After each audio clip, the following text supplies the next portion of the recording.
Hello, everyone, and welcome to the New Author Podcast. Today is Sunday, March 30th, 2025. This is episode number 304, and I am one of the hosts of this podcast, Jerry Evanoff. And with me, as he is each week, not watching the golf right now like I am, is Rich Kacy. Rich, how are you? I'm doing well, but not as good as the guy that's on the screen up above you there.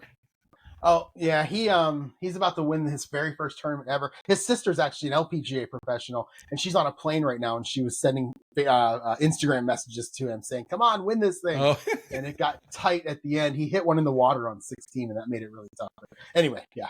Were you following her Instagram, or were they talking about it on the TV? So when they showed the picture of her, I'm like, oh, I wonder, I got to find it. So I found it, and I found the picture, and I felt kind of good, but I'm not following her now. Oh, okay. I did find the picture. And just okay, so you're not following her, you're just stalking her. So that's okay. No, just briefly. It was a brief stalking. Okay. A very brief stalking. I'm too lazy to stalk people. Okay, wait. He's about to tap in for the win. I feel happy for him that he's about to win. There it is. Okay. I think I may have mentioned this before, but my daughter-in-law is a master stalker. She can find out anything about anybody online. You just have to ask her. I think that's a talent right there. Yeah. It is. She could be a private detective. Right. All right, let me jump into my stats from last week. They weren't as good as I wanted them to be, but it was still an interesting week. My goal was 7,000 words, which I did not hit. I didn't miss it by much. I ended up adding 5,424 words to book 7.5, and that's starting it from scratch. That's through the first 3.5 chapters, I believe, 3.5 chapters. A lot less words per day than I had assumed. I always say 1,000 on my work days where I'm writing at lunch, and 1,500 on my days when I'm not writing at lunch, when I'm writing on a weekend or whatever. And the lunch days this week were just low, and I'll talk about why when I get there. My total for the year is 44,291 on my way to 145,000, and my words per hour is actually up. I believe it was up 20 words to 1,244 words per hour. So I feel good about that. Yeah, that was good.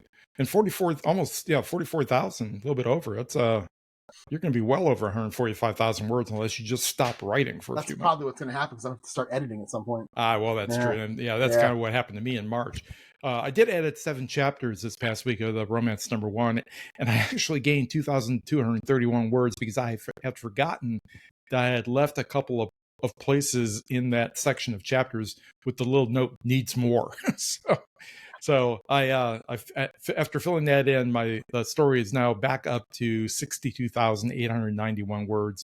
When last week it was in danger of falling below 60,000, which would have been okay. But I added those words. I did fill out some more of the outline on that third romance novel. I'm giving myself permission as I'm doing it in terms of process, just to, if I feel like I've got some dialogue or something in my head, to just put it down. And I can incorporate it later into the story if I think it's appropriate. I don't know. I mean, the way it's going right now, I'm incorporating so much of that, not really counting it towards writing it at this moment. But this thing may just write itself in pieces, that third romance, which is fine. I know a lot of people work that way. I never have really, although I have written stories where I've jumped around in terms of chapters, not written it linearly. So we'll see what happens. Yeah, I'm surprised that you're outlining. I really am. Well, it's and I think I mentioned it last week. I think the only reason I'm sticking with it is I'm using GPT to help me along to kind of be a companion here. And it's a great companion because it never tells you you're a screw up. According to ChatGPT, I'm the best writer in the world. That's right. Yeah. Even though it probably should most of the time. I did nothing on Blue Sky, but I did pick up a couple of followers. So I'm at 302 now on the year. All right, so going back to my week, last week, Monday, I was in the office, and this is where I first started book 7.5, starting chapter 1 at lunchtime. I was able to get 761 words in about 45 minutes. A couple things. Number one, I was leaving work all week right at 4 o'clock, which means I didn't start my lunch break at like 11:40 like I normally do. I didn't start it until noon. What I usually do is start at 11:40, and then I write from, I eat until about noon, and then I write for an hour. But this week, since I was, and then I leave at 4:20, but since I was leaving right at 4, I didn't start my lunch till noon. So it gave me about 45 minutes each of those days to write, which hurt me a little bit. It was also a little bit tough to get, anytime I start a new book and I'm getting into like, okay, I got to figure out the places that I'm going to be. I got to figure out who these characters are. I always have a hard time really starting it. So I did a lot of work, and this is a little bit different than any of the 7 or 8 that I've written so far. This is not from Sam's point of view. It'll be the first one, not from his POV. It's from a serial killer's point of view, which is a completely different way to look at life than, my main character, who, let's be honest here, is a lot like me. So really getting into this character's head, I've been trying to spend the last couple weeks doing it on and off, but getting in this character's head is strange. And I also had to be careful while I was writing that I didn't put his name out there. I didn't give him any distinguishing characteristics, physical or mental or whatever, that the reader will be able to spot once they start reading book 8. Because the plan is to have 4 or 5 professors in this department become the suspects, including this guy. So the last thing I want to do is be like, well, he walks with a limp. And then my main character walks in and says, oh, that guy over there, he walks with a limp. And now all the readers know who did it, even though my main character doesn't. So I have to watch that. When I've seen this done in other stories, I've noticed that the chapters where you're doing it from the killer's point of view and you don't want to give away any clues about the killer, those chapters tend to be relatively short, because you can't write a whole lot without eventually, dropping some kind of hint. And, some people like to drop the hints and see if the readers will figure it out. But yeah, if you really want to disguise it, it's going to be interesting to see how that goes. Well, sadly, the whole book is from his point of view. So I can't, doesn't matter how many, this book 7.5 is completely his point of view. Yeah, okay. We're basically seeing the crossover for the first 7 books. That's right. I forgot about that. Yeah. It's going to be, so you are going to have a struggle with that then. No wonder the word count was a little bit lower. One of the things I'm doing is I'm okay giving away that he's a professor, because I've decided to make the suspects all professors in that department. So that I can every now and then just say the professor instead of his name. I can say that, or and I can have kids. If kids call him, hey, professor, I can do something like that. It takes me back to my old days when everybody was coach in my previous life, when I was working with football coaches, and everybody was, people would call me coach for whatever reason. So there's that. And then the other thing I'm going to try to do is, and I'm not sure if I can make this work, but the other thing I want to try to do is I want to use he for him and not for anyone else, or very limited anyone else as I'm writing. I think that's going to be really, really hard, but I'm going to try to do that a little bit more, just so that the reader always knows when you see he, we know who we're talking about. So there's that. I'm also giving away that he's male, which is why I've decided to make the other 4 professors in his department male, again, to try to, I don't want to narrow it down at all for the reader once they get the book 8. So yeah. Well, I'll give you a little bit of inside baseball here, and that is that no kid at the universities or college calls anybody professor. No? No. It's always doc. Oh, even better. That's fine. That's fine. I'm okay with that. Yeah, that's fine. That's good to know. That's probably good to know. I'll have to throw that in.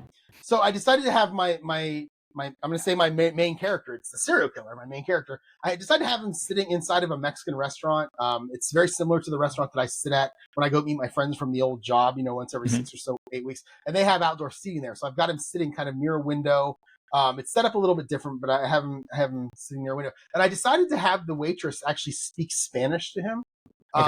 So I wrote some Spanish into it, and it's not like huge sentences, and you'll also be able to tell what she's saying if you don't speak Spanish based on how he answers, the context. But I'm actually kind of looking forward to reading this in my writers group next week, because I'm going to be doing the Spanish myself, and I'm going to see, maybe I'll listen to Google a little bit and make sure I know how to say the words. I took 3 years of Spanish in high school and 2 years in college, and probably couldn't complete a sentence right now if it wasn't more than 4 or 5 words. But I know a lot of the verbs, and I know how the things are supposed to sound. So I'm going to have to try it out and see. But yeah, I decided to have her speak a little bit of Spanish, and he doesn't understand it either, which I think helps a little bit with this. Sounds like my wife, who is a French honors student and knows more Spanish than she does French, and she can't speak Spanish at all. So. Right, yeah, exactly. Yeah. So, and then, that was at lunch, in the evening. Made some dinner, played my football game, all the stuff that I normally do. And usually, what did I say here? Oh yeah. So usually I don't play when I have to get up the next day at 5 a.m. and go to work. I don't generally play this football game because it takes like 45 minutes to an hour. It's my evening. I eat dinner. I want to sit on the couch for a little while before I go to bed. So, but this time, because I was playing Unitas versus Tarkington from 1965, I really wanted to get going with it. And holy cow, was it fun.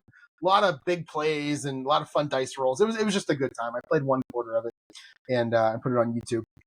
And then after that, I was on the couch until about 9:15. I was really tired, so I went to bed. Tuesday, up again at 5 a.m. for work, again in the office. And it was so weird because I was so tired the night before that I went to bed at 9:15, got up at 5.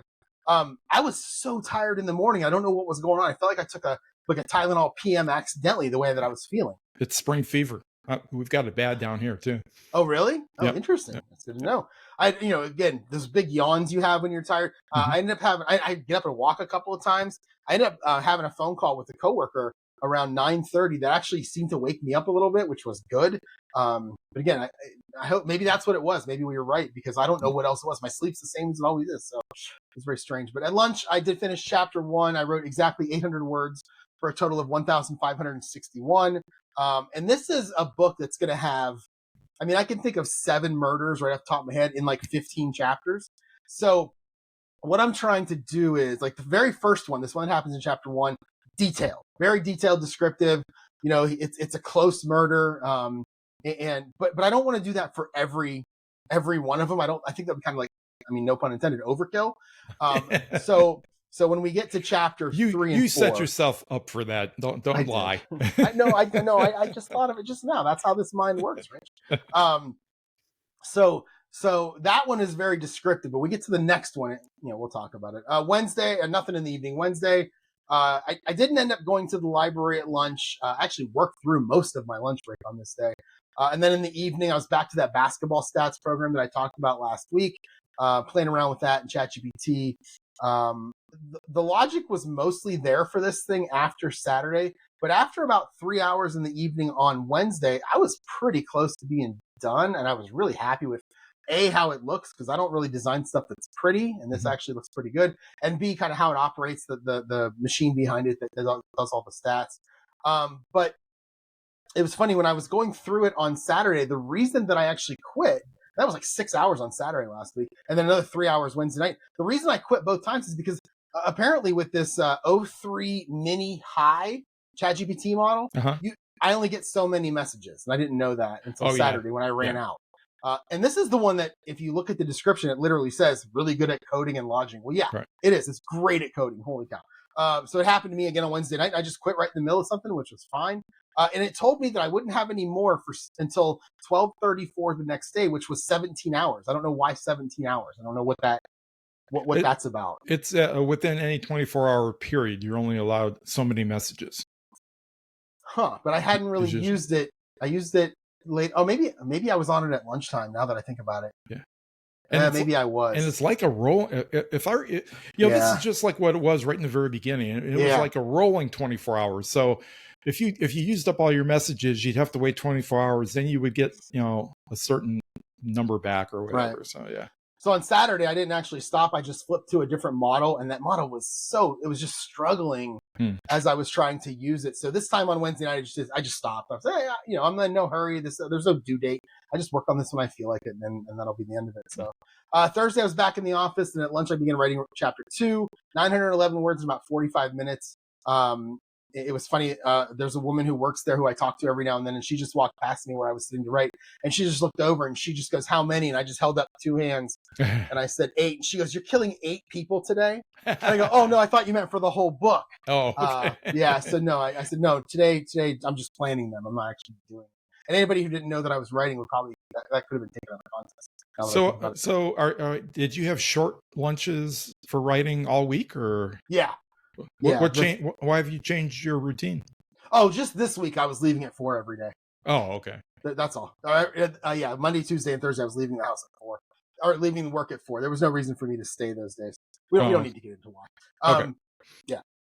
And then let's see. Friday I worked from home again. Didn't go to the library at lunch. I have no excuse on this one. I just didn't go. So I thought I would have 4 lunch breaks throughout the week. I only had 3, which was the other reason I didn't get all my words in that I wanted. I just didn't do it on Friday. I literally had no reason. In the evening, I messed around with my basketball stats program some more. I'm working on trying to get it to save the files, because if I play a game, I want to save it so I can pull up the stats later. Or if I'm in the middle of a game and I save it, I want to be able to continue it later.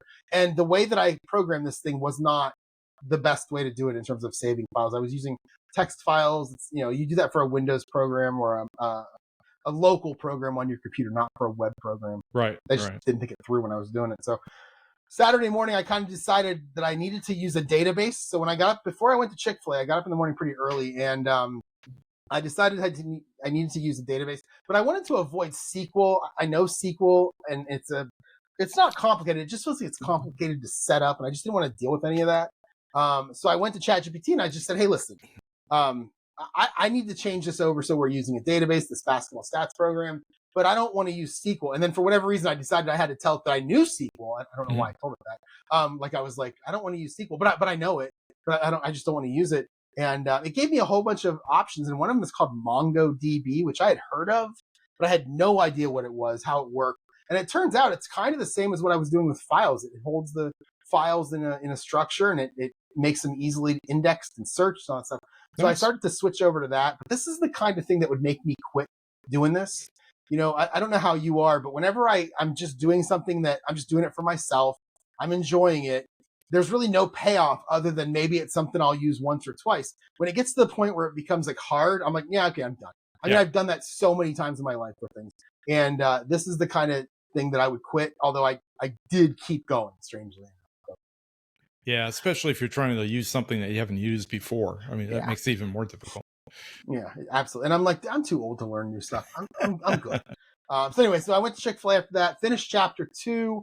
Then I began working on chapter 3. And this is when I kind of realized I needed to change the plot of this novella just a little bit, not big. This is a story about a guy. This is the background of the guy who kills a whole bunch of people. The first 3 or 4 are for one reason, and the rest of them are because he's kind of obsessed with getting Sam to notice him. And I realized that I just can't have a story. It's almost like a documentary if I just do it that way. I need a plot. I need something to happen during this more than just killing ordinary life. There's nothing there. So what I decided to do is I had looked back on chapter 2 and I wrote his ordinary life for chapter 2 as him in his classroom teaching. And a couple students catch his eye. He throws one student out of his class. And I thought, what if we get and this, I don't know if this is going to be considered cliche or not, or a trope. I don't know. But I decided to have a student catch his eye. And it's a kid, it's a guy who his dad was a coroner. And as a younger kid, maybe a teenager, he would help his dad file stuff, index stuff. And at the same time, he's kind of smart. So he was learning as he went. And he knows a little bit more than anybody else in the class. The teacher kind of is teaching. The professor is teaching at a college that he just thinks he's above. He got flushed out of a big school, and now he's teaching at a junior college type of thing, and he just thinks he's above everybody. And now this kid catches his eye, and he's going to kind of become obsessed a little bit with this kid, and there's going to be a resolution at the end of it with this kid. So I've got a little bit the inkling of a plot here. Began working on that, and I don't even know what I wrote on Saturday. I don't know if I put it in here or not, but I finished chapter 2, whatever that was, and I started chapter 3. Didn't get very far with chapter 3 because that's when I realized I needed to make these changes to the plot. And then the afternoon, played my football game a little bit. I'm so annoyed. I went to Best Buy after Chick-fil-A and walked around. I bought a pair of headphones that I could wear at Panera whenever the blowhards come in and talk too loud. And while I was there, I wish I would have realized I needed printer ink because I didn't realize it until I got home and tried to print something. That's when I realized I was out of ink. So I couldn't play anything else. I have team sheets that I print out for new teams. And I had these team sheets I had to print out, and I couldn't print them, so I couldn't play the games. So nothing else exciting. I went back to my desktop. This is where I continued working on my basketball stats program. Started turning it into this MongoDB thing, and it's a bit of it's not a change to the logic of how it does the stats, but it's a change in the logic of how it gets data and how it's going to save data. So it's a big deal. Again, this is something that I would normally quit, and I haven't yet, which is a good sign. Doesn't mean I won't, but I haven't yet. So, and then the evening, YouTube, college basketball, and then I went to bed. Nothing exciting.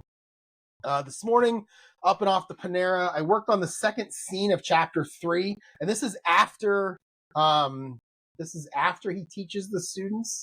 No, something else happened in chapter 3. Oh, chapter 3 is okay. So this is a couple days later, a couple weeks later. He had given the kids an assignment, so this is a couple days later when the assignment's due, and this kid catches his eye some more. So the second scene that I wrote today was where he's picking his next victim, and he's going to start really involving this kid in the murders that he's committing without this kid knowing it. So he had swiped something from him, a matchbook that had the kid's fingerprints on it. He's going to leave it at the scene and see what happens. So he's really experimenting and playing with this kid, this know-it-all. And he's not really a know-it-all, but in his mind, he's a know-it-all. And he's going to start messing with him. And I think the book is going to end with him killing this kid. I think that's what I'm going to do, because I want the readers to kind of like, oh, he seems like a nice kid. He's not a jerk. But the professor, on the other hand, does not like him because he's smart. Right. He's almost like a threat to him. And it'll end with him killing him. And then that's what will bring Sam into it in book 8, into that case. That's how Sam will get there. So. Right. Well, that's one thing you got right about the college atmosphere is you can't throw a rock without hitting an ego. So. Good. Yeah. I mean, yeah, definitely. So it's kind of a cliche, but it's for a reason. So. Yeah. Well, yeah, exactly. And that goes for professors and some students. That's also. true. That's true. So I went to Panera. I was working on chapter 3, this second scene. Added 975 words to it. And then I moved on to chapter 4. I started kind of plotting it out, like taking what I had for a plot and expanding it. And again, I ran into an issue. This is what happens when I don't plot like chapter by chapter. I really just have Act 1, here's a whole bunch of scenes. Or here's a whole bunch of like story beats or things I want to happen. Act 2, here's a whole bunch of things. I didn't actually go in and say, chapter 2, do this. Chapter 3, do this. And this is what happens. So I get to chapter 4, and I want him the next morning to be in his faculty lounge, like with the other professors, and the comes on the news, and the police are talking about it. Professors really don't like him. He really doesn't mix with them at all. Again, he thinks he's above it all. And I realized on my way home, after I had really plotted this out, I had probably 4 or 5 paragraphs written out of what I was going to write for this scene. I realized, well, no, I can't do that. I can't put him in his own faculty lounge, because if I start naming the other professors, when I get to book 8, the reader's going to be like, well, I know it wasn't him, and I know it wasn't him, so it must be him. So I came home, and one of the things I did this afternoon before we started podcasting is I went into my paragraphs, and I changed it so that he's in a different lounge. He's in with like the anthropology department or whatever, because he doesn't want to associate with the professors in his department. He thinks he's paranoid about them. He got thrown out of his last school because he was deemed to be a fraud, and he's worried that these professors are already plotting against him.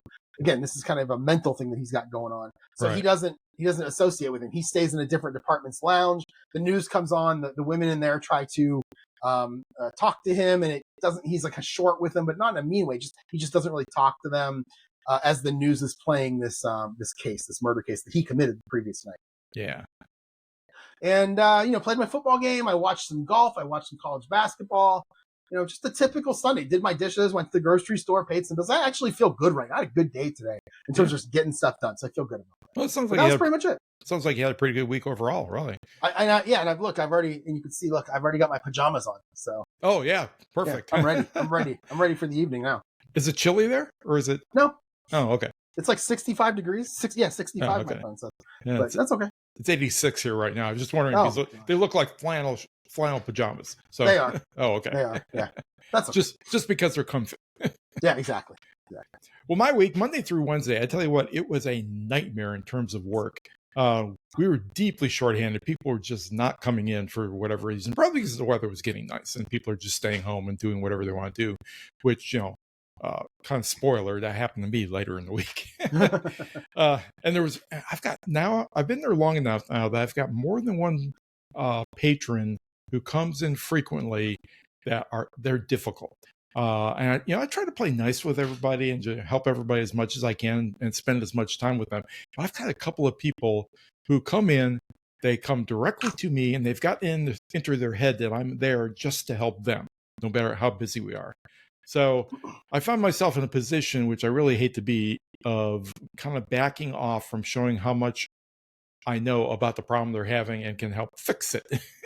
And instead just letting them flounder with what they're doing, because I just can't stand it anymore. It's either that or else I'm going to have to tell them, not tell them off. I have to tell them that, look, you can't monopolize my time like this. And these are generally older people who just have like almost no social awareness that other people need things around them. They think that they should be the center of attention.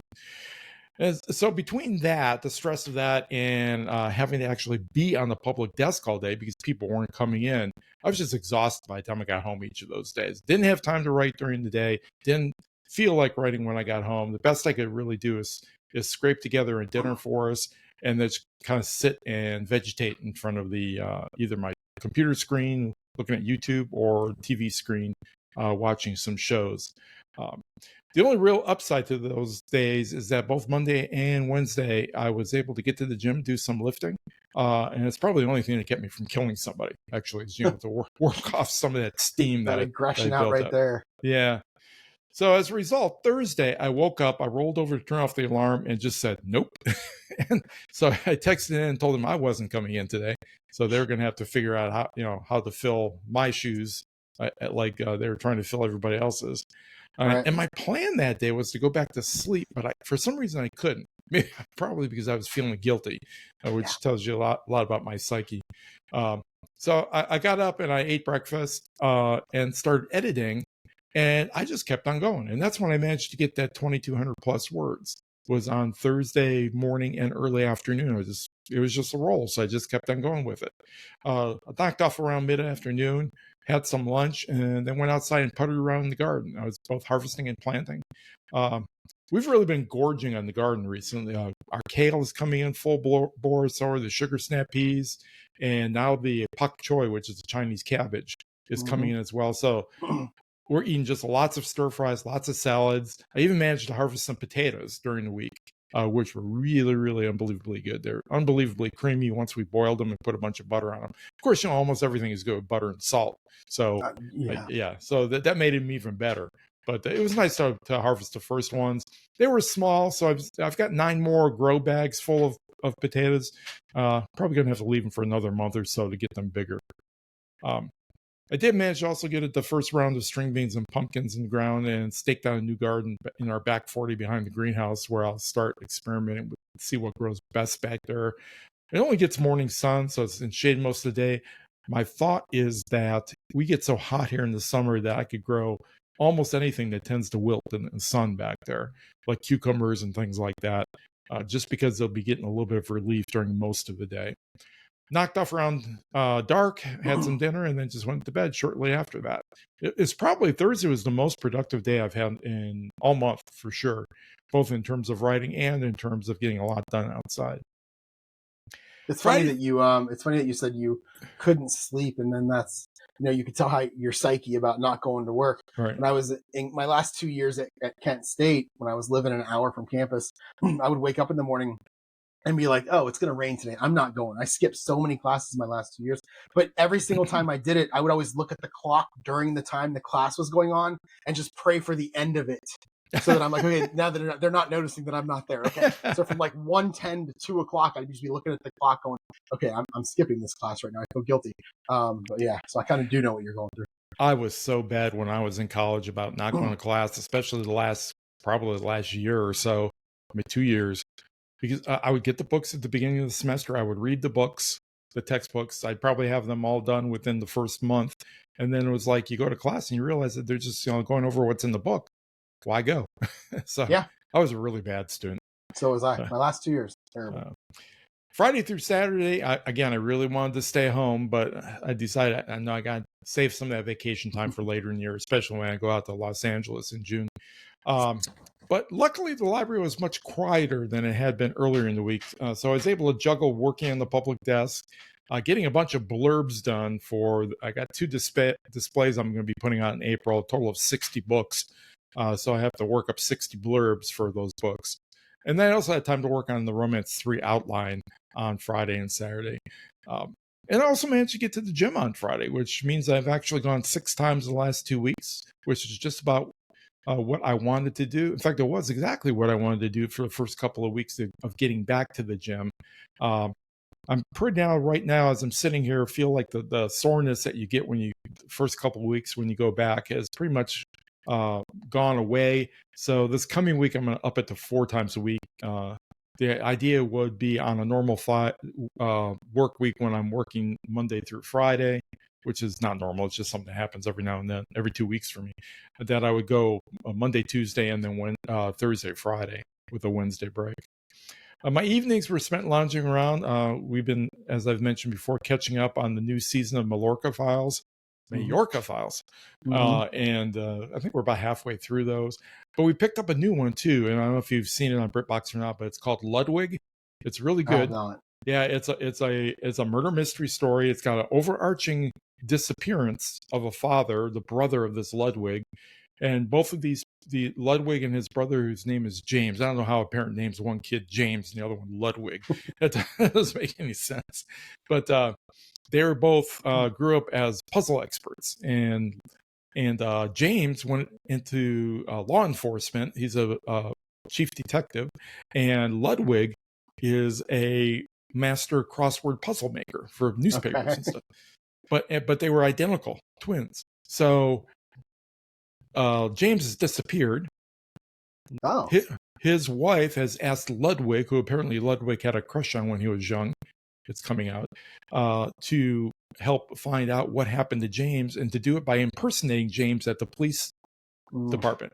Hijinks ensue, especially since Ludwig is a kind of a introvert who does not like to leave his house at all. So it's been pretty good. But they're only dropping them once a week. It's something that aired, which is weird because it's something that aired on the BBC in the fall, this past fall. But now they're just dropping them once a week here in the US. So we have to wait. So I can't actually binge watch them at all. I like that, by the way. I like that when they do. I don't want to binge watch. Yeah, I do too, except I do too as well. That's kind of nice. Although I do also like binge watching stuff. And when I say binge watch, for me, that means just watching it on successive nights. I never watch more than one program at a time because I can't sit still long enough for that. Yeah. I don't see how people can sit down and watch 30 hours of TV in a row or whatever. Right. The last time I did that was when Arrested Development season 4 came out on Netflix. I got up on a Sunday and watched the entire season throughout the entire day. Yeah, I can see that. And that was so long ago, and I would never do that. I think Arrested Development has to probably pretty easily be in my top 10 shows of all time, especially the early seasons. Yeah, top 3 for me. Yeah, Seinfeld, Cheers, and Arrested Development are top 3 for me. Today was church stuff in the morning like normal, and then came home, harvested a whole bunch more kale and sugar snap peas, and made a big stir fry. Put a pork shoulder in the oven to roast that had been marinating all week. And then after that huge stir fry and having all those vegetables in me, I laid down for a 2-hour nap while the pork was cooking. So when you texted, I was probably sleeping earlier today. And then after recording today, I'm going to go out and I have to spray the garden with neem, which is a organic pesticide, as the caterpillars are starting to find my leafy greens, because we have turned into summer here and there's moths and all kinds of stuff around.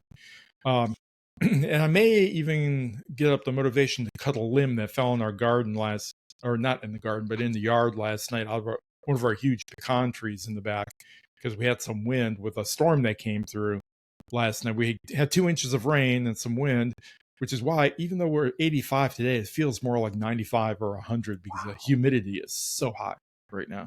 In fact, right now in the house, the air conditioner is running full blast and has been for most of the day.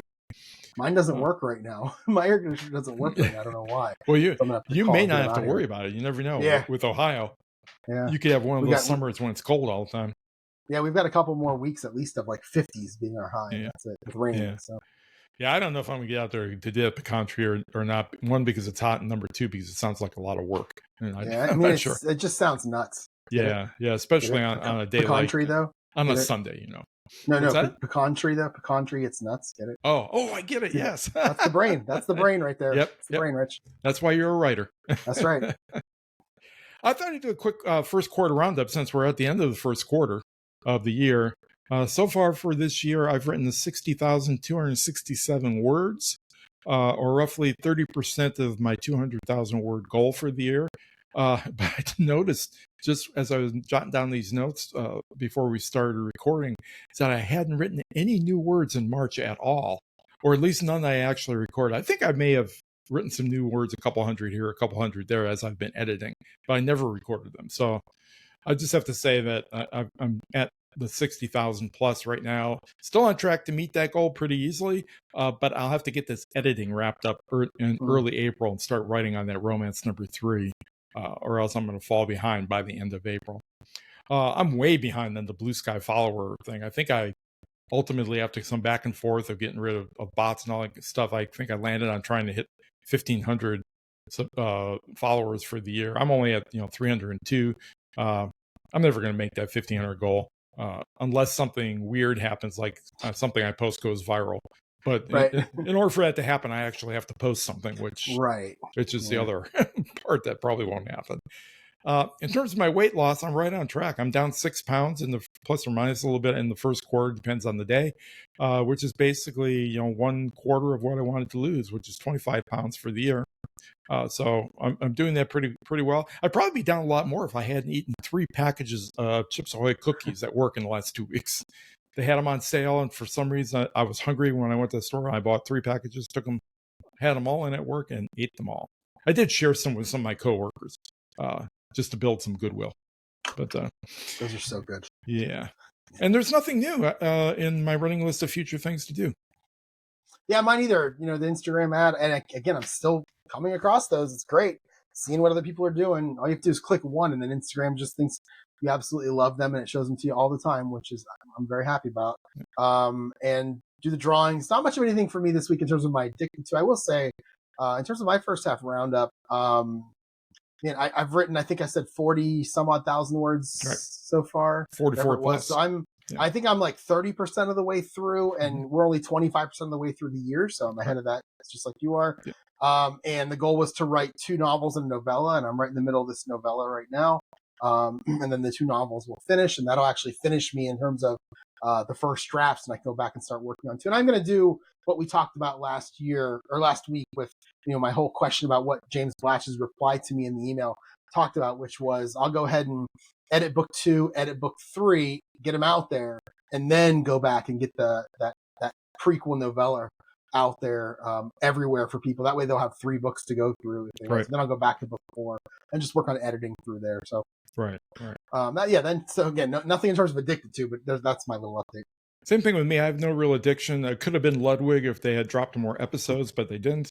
The next closest thing is probably eating stir fries, but I'm not exactly sure eating healthy food is a legit addiction. I mean, that's. I don't think you can get addicted to that. No. It's number one, it's hard to do, and number 2, it's something you should be doing. So I don't think anything you should do is an addiction. Right. Yeah, absolutely.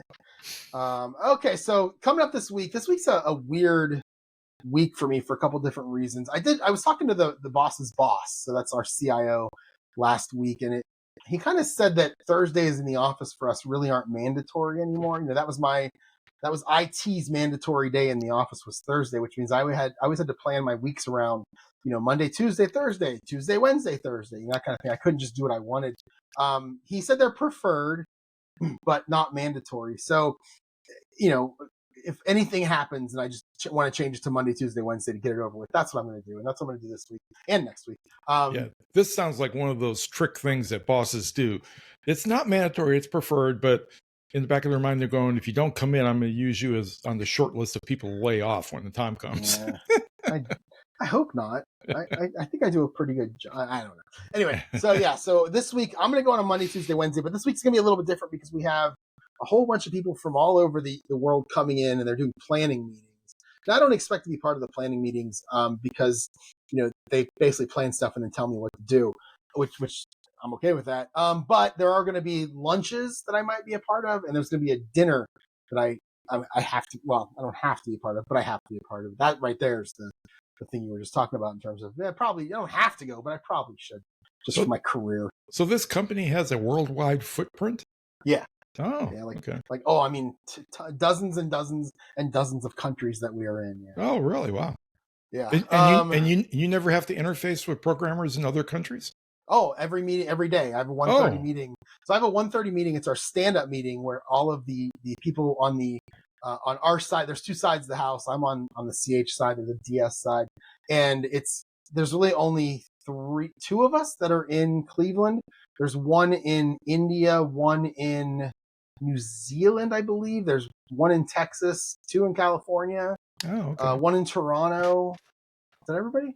I feel like there's 1 or 2 more that I'm leaving out. But yeah, it's even our department. That's why we do our meetings at 1:30 in the afternoon. Usually those meetings are done in the morning, but we do them at 1:30 because that's when it works out time zone wise for everybody. Right. So yeah. I didn't realize that the company was that big. Yeah. So we have police planning meetings. So people are going to start coming into town on Tuesday. So what I'm going to do is I'm going to work Monday in the office, and I should be able to write at lunch. It'll be quiet, I'm pretty sure, on Monday because a lot of people that in that meeting on 1:30, even them, they're traveling. Right. My one coworker might be out tomorrow, and if he's out, I run the 1:30 meeting, and when I run the meeting, it takes 2 minutes. That's no lie, because I don't really know what everybody else is working on, but I'm like the next highest employed. So I just walk in, I just open the meeting up and on Teams and just say, anybody have anything? All right, thanks for joining us. Talk to you tomorrow. That's kind of how it works. So tomorrow should be pretty quiet. I should be able to get my hour or so in at lunch and get my 1,000 words. Tuesday and Wednesday, it's where it gets a little weird because if there's lunches and I'm not in the meeting, so I doubt I'd be in the lunches, but you never know. Our boss likes to involve a few of us in there, including me. So it's possible that I could get invited to have the lunch and sit with everybody, which means no writing on those days. I don't know yet. And then Tuesday night, I have a dinner with everybody, which is one of those things that I don't really want to go to because I'm already going to be leaving the house at 5:45 in the morning, working all day. Dinner won't be till like 6:30. I'm not going to go home till like 8 or 9. And I have to get up the next day. I don't have to, but I'll probably get up the next day and go back into the office. And, but I'm going to be sitting among a whole bunch of people that I do stuff for who are pretty high up in the company. And I would really like them to like me. So this begs the question, Jerry. Yeah. Do you have to wear a suit? Oh God, no! Oh no! Oh, No, okay. No, I could probably wear these pajama pants if I wanted to. No Okay. care. I mean, once it warms up a little bit, I wear shorts and a t-shirt to the office every day. We don't have a dress code. Yeah, no, we don't have a dress code. It's great. That was one of my favorite things when I took the job.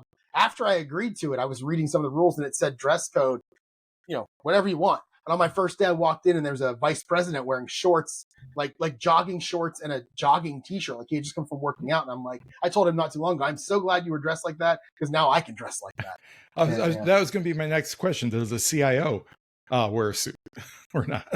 No. I don't think anybody will. Even our CEO, who will probably go to these, he won't either. It's all casual, which is great. So, and I don't even know where we're going, but I get anxious about this kind of thing because now I'm going to be out late downtown. I don't like being downtown anyway, and now I'm so I have to go. Yeah, I should go for my career. I should go. So, is there going to be a ball game?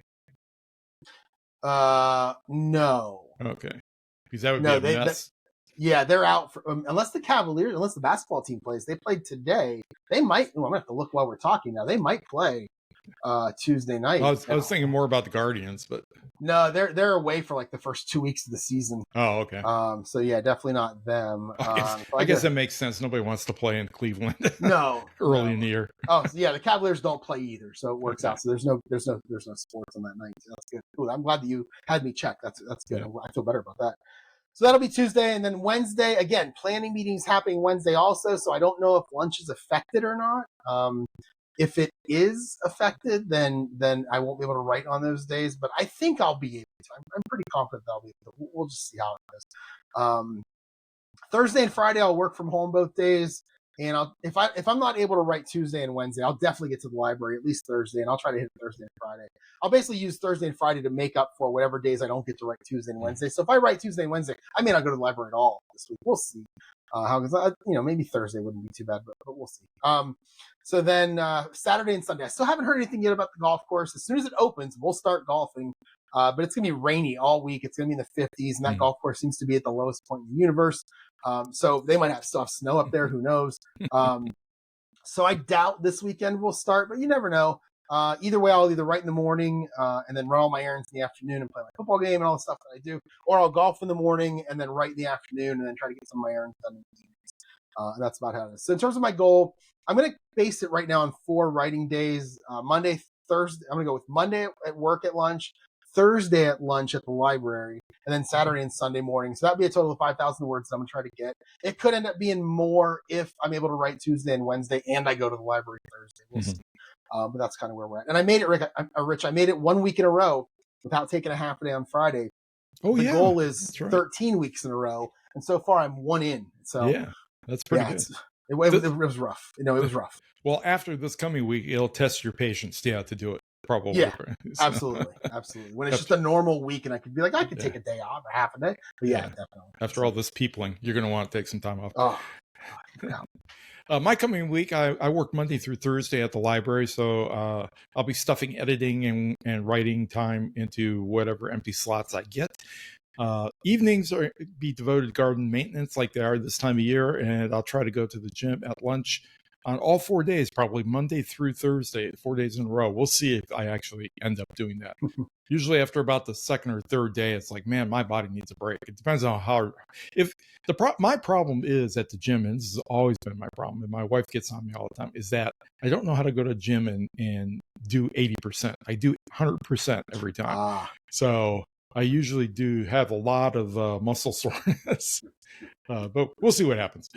Friday through Sunday are days off for me. My current plans have us driving round trip to Houston on Friday. We have to get a truckload of boxes shipped off to the medical missionaries that we work with in Nigeria. And that's roughly 10 hours on the road. So we kind of leave here at 5 in the morning and usually get home after dark sometime. I'm sure there'll be a bunch of garden work that needs to be done on Saturday after me not doing it on Friday or much at all really during the week. I only have about an hour or maybe an hour and a quarter of daylight left by the time I get home in the evening. I doubt there's going to be much writing done on Friday or Saturday. So hopefully I'll be able to get something done earlier in the week. In terms of goals, I'd be happy if I can slog my way through another 5 or 6 chapters of edits and just work, putter around a little bit more on that romance number 3 outline, which I am enjoying it. Like I said earlier, but just because I have somebody to chat, I don't have anybody live to chat with. But chatting with right. Chatting with GPT kind of works. Yeah. I can see why people try to get writing partners. It's just the fact that I don't like people enough in order to try to develop that kind of relationship with anybody. So see, I would love one. I would love somebody on the weekends to just meet me at Panera, meet me at Chick-fil-A, and hang out for a couple hours, and we just write and we sprint, chat, whatever. But I would love that, and I don't really know anybody around here, and I don't have the proactivity to go out and start looking. I mean, I joined that Ohio Writers Club. I bet I could find somebody through there. But in my head, I'm like, hey, does anybody want to meet me somewhere? I feel like I'm sounding creepy. I just don't want to. So I just don't do it. But I would love to have someone like that, even on the weekends, just right, even once or twice a week. So that's my week coming up. Pretty much, normal week. And I really don't have anything extra to share. Other than the fact that I am way behind. We have the book club meeting a week from Thursday. I have not even started the book, and it's a brick. It's the Nightingale by Kristen Hanna, and it's a kind of story I don't like. It's a World War II Holocaust story. It's not exactly a pick me up. No, it's gonna be a heavy read. It's one of these stories that wins all the awards and stuff. It's actually a fairly old book. I think it originally came out in 2018 or 2019, something like that. But this year, I think I may have mentioned this last week. This year they reissued it or republished. Did another edition of it, and one of those fancy editions with gold foil and sprayed edges and all that kind of stuff. So it's rocketed back up the charts again, which is why people want to read it. So, and apparently a lot of people want to read it because I could not get a copy of it out of our library, and we have like a dozen copies in our library, in our branch, and not our branch, in our system, but they were all checked out. So I actually bought it the ebook in order to read. And then this past week, somebody actually turned it back in, so I was able to get a hard copy as well. So hopefully I'll be able to bounce around between the hard copy and the ebook and get that thing finished sometime this week or mid next week. Well, that is really cramming for a test, isn't it? It is. I'm going to have to read 100 pages a day or whatever it is. Yeah. Oh man, good luck with that. Yeah. I don't have anything to share either. I will talk about briefly though. There are, my addicted to. I could have mentioned some YouTube channels. I've been getting back into some writing YouTube channels. What's funny is the one thing I haven't watched are the Brandon Sanderson videos from the last few weeks from him teaching his class. I do want to get to those at some point, but I started watching something called the Oxford Writer and something called Book Fox is another one, and Bradley P. And I don't know how to say his name. Beaulieu. It's Beaulieu. Way too many vowels in his name. Him. So I've been watching some different writing channels. And then I have Claire Phrase, who I really like. I've been watching her for a while anyway. So these are channels I haven't. I mean, over the last 2 weeks, I've just been starting to kind of turn them on as I go, which has been kind of interesting. Yeah, it's probably Beaulieu. Yeah, Beaulieu. Yeah. Sounds like a French French Cajun name. And then the other thing was I had mentioned that I was reading that Colleen Hoover book for the podcast, the 372 pages I'll Never Get Back podcast. Is that The Last of Us or? No, it's called. No, they decided to go with the worst rated Colleen Hoover book. Okay. Ugly Love is what it's called. And I think I mentioned this last week, but I texted my sister not too long ago when this happened, and I said, do you know anything about this Colleen Hoover? And she said, yeah, Hate. Oh. And I said, oh, okay. Well, the guys are reading this, so I'm going to read it along with them. And I'm a little bit in, and I don't have any hate. It's not great, but I don't dislike it. It's just your simple romance where each chapter is the guy, then the girl, then the guy, then the girl. And the only thing that's really bugging me, I don't know if I mentioned this last week or not, the only thing that's really bugging me about it, and here, Rich, I'm going to try to show you through the camera if I can find a chapter. Oh, here we go. So anytime we get into the guy's point of view, I hope I can do this. Anytime we get into the guy's point of view, can you see that? It's all centered. Yeah, every chapter from the guy's point of view is center aligned. Oh, and I think it's because she's trying to be poetic. That's terrible. It's really weird. Yeah, it's really weird. And then it's also, I think I told my sister this. It's also in the present tense, and I really struggle with present tense. Yeah. But again, but I don't hate it. I don't dislike they're not likable yet, but I don't dislike them. I'm just kind of like, and I'm only reading like a chapter here and there. I'm waiting for they'll publish their first podcast sometime early this week, and it'll be like the first 50 pages, and I'll be all caught up, and then I'll have 2 weeks to read another 50 pages or so, because they only do them every 2 weeks. So, and I'll get to the end, and I'll be like, okay, that was a book, but at least I got to have fun with the podcast. I understood, like I think I talked about this last week. I can pick out the things they're going to make fun of, and really have a lot of fun with it. So yeah. I may see if we got any copies of that on the shelf just to take a glance at it and see what it's like. Just read the first 2 chapters. I want to see what it's like in hard copy, if they actually do that kind of centering in hard copy too. That would be weird. Yeah, it is weird. It started when he met a girl, and her name is Rachel, and it was like I believe it was just normal, and then it was like, oh, Rachel, don't make me fall in love with you, Rachel, and it just became center aligned again, like she was trying to be poetic or something. Yeah. And now every chapter has it, and I feel like every chapter it's like that for him, not for her, just for him. So it's first person, right? First person present tense. I think so. Yeah, it is. It's first person present tense. Yeah, both. You know what? That was probably just a poor editorial decision, because it's always a challenge. You know, if you're reading first person present tense, but the whole book is not like that, how do you distinguish easily for the reader when you're going to be doing first person present tense? And they chose centering. Right. You know, it's just as an obvious marker, as opposed to say italics, which is what that's why she chose it. I don't know. That's a good question. That is so. I must want to just email her and ask her. I'm 1 for 1 on emails now. I may see if I can find out. I've got a lot of websites that I can go to that talk a lot about what kind of publishing decisions were made for books. So I'm going to go. All right, I'll check your homework. Ugly Love, right? Ugly Love. Ugly Love. Yeah. Okay. Ugly Love. Yeah. So, all right, that's all I have. Do you have anything else? No, I'm done. All right, that's going to be the podcast for this week. If you want to get in touch with me, you can email me, jerry@jerryevanoff.com. Website's jerryevanoff.com. We're on Spotify. We're on YouTube. We're on Patreon, Rich. And I have an idea for a Patreon video that I'm happy to put behind a paywall. As soon as I get done with this novella, which should be in the next couple of weeks, I'm going to do kind of and I saw the Nerdy Novelist doing this, which is what gave me the idea. Really, I'm just stealing his idea. And he did a live plotting with AI. But he did it. I think and I didn't watch the whole video, but I'm not going to write with AI. I just want to plot with AI. Right. And I might do the same thing with ChatGPT that I did for this book. I remember last week I was talking about ChatGPT was swearing at me, and we were having a lot of, we were old pals just hanging out, shooting the shit basically. And I think I might do something like that, maybe an hour or 2 for the Patreon in a couple of weeks, and just get it up there. It won't be live; it'll be recorded, but I may do something like that. So.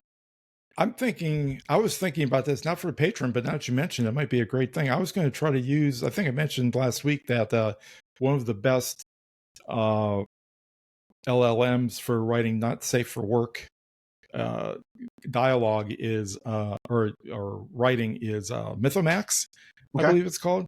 And I was going to try to write in one of these books, a really dirty scene with using Mythomax.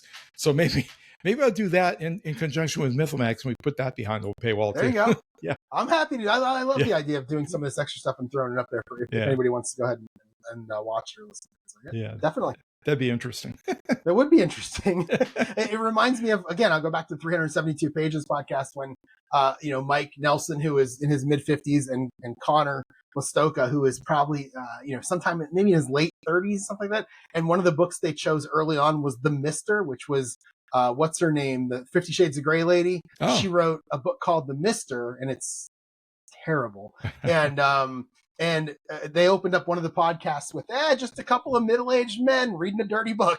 Yeah, exactly. Yeah, so why not? Sounds good. So, all right, so that's how you get in touch with me. All right, my email address is rich@richcacy.com, and you can find me on Blue Sky at Kacy himself. All right, everyone, that's going to be it for this week, and we will talk to you all next week. Thanks for listening. Take care and have a great week.